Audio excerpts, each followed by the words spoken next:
በጣም ከሚያሳዝኑኝ ታሪኮች አንዱ የቢላል ታሪክ ነው። ቢላል ነቢይ ከሞቱበት በኋላ መዲና መቀመጥ አቃተው።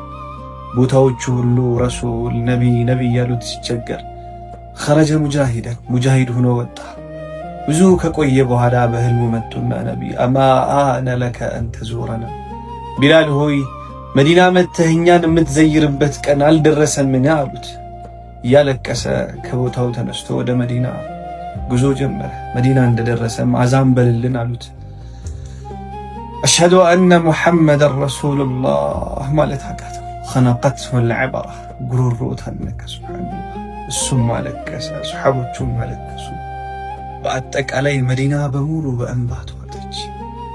እንደዚህ ሳናያቸው የናፍቅናቸው ነቢይ ስናያቸው ስናገኛቸው እንዴት እንሆነው? ትክክለኛ የነቢ አፍቃሪ ሰለዋት ያበዛል።